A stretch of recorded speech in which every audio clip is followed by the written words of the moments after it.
estatua de Blansky, estatua de Blansky que eu sei que é un pouco unha provocación, ou moito, dame igual, que eu lle pedín a ChatGPT, non está moi perfecta porque o meu ChatGPT é de pacotilla, porque non é de pajotilla, que non pajo, coa estreleira.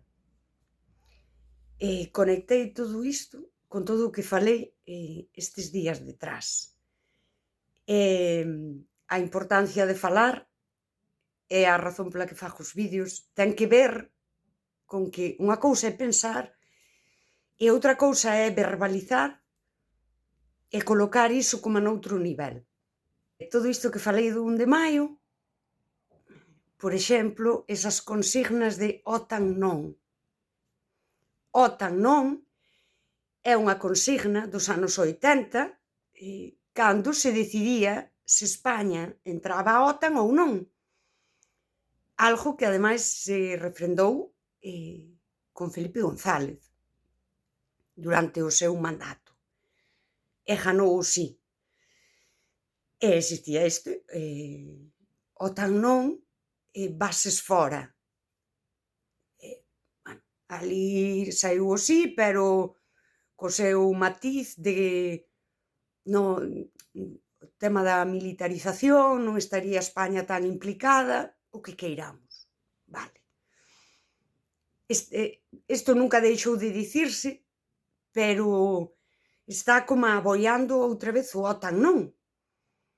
Que pasa hoxe? Que dicimos OTAN non, coma se estivésemos fora, e non é. Non é aquela mobilización de estamos fora e ao mellor entramos.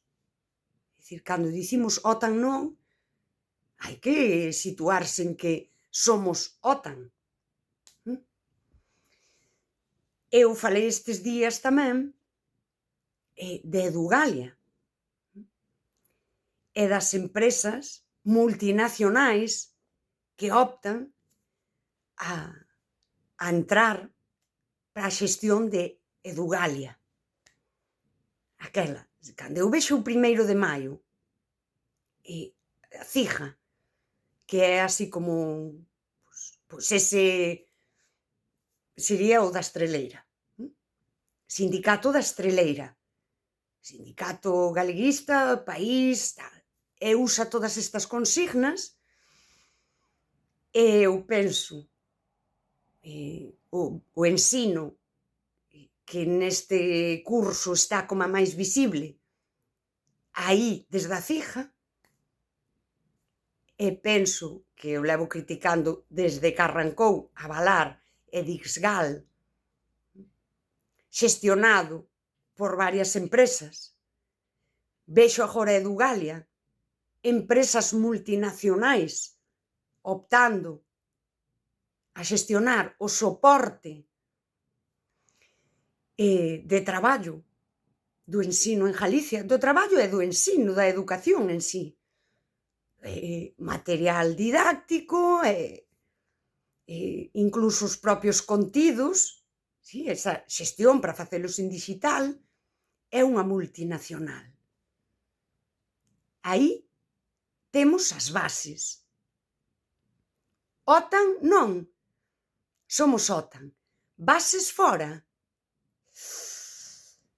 Hostia, pero canto tempo levan entrando as bases do gran poder económico?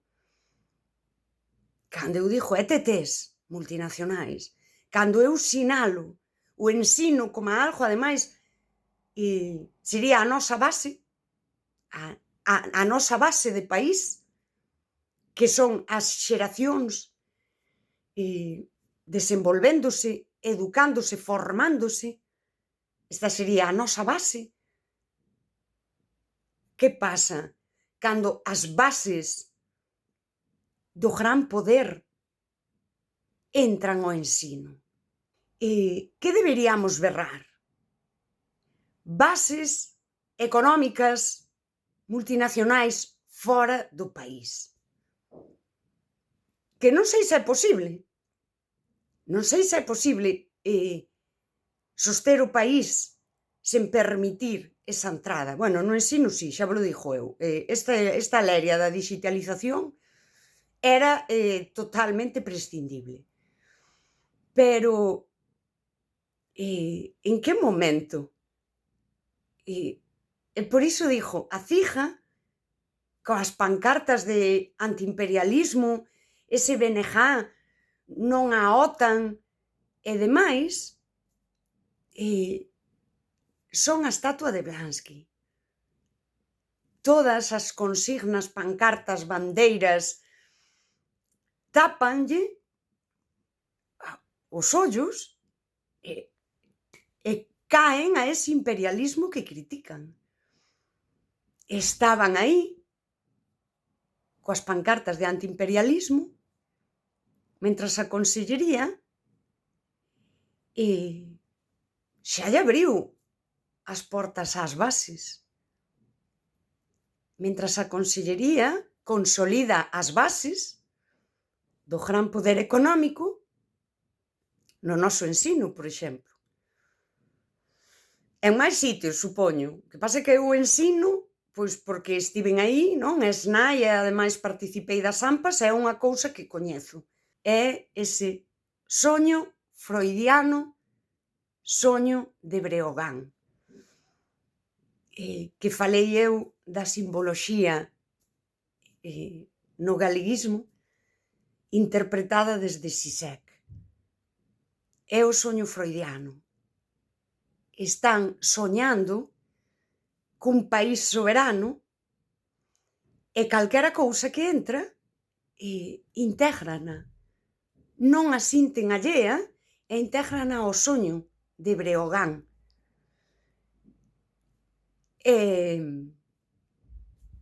Son as bases da OTAN. Hoxe o imperialismo non é sempre un conflito armado. O gran poder económico non precisa vir con tanques, non ten que bombardearnos. Chega así, chega a mellorar o ensino, por exemplo, a dixitalizar esa contorna. Sen misiles, sen tanques, sen forza. Entra sen forza. É o soño freudiano, soño de Breogán, que xa vos lo dixo Pondal. Desperta do teu sono, fogar de Breogán. Desperta, fogar de Breogán, porque tes as bases na casa, mentras saes berrar contra elas. Pero as bases, telas na casa.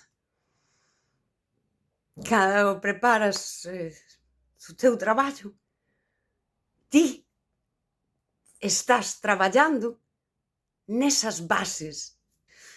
É ese momento de chamaránme tola, pero eu vexo cunha lucidez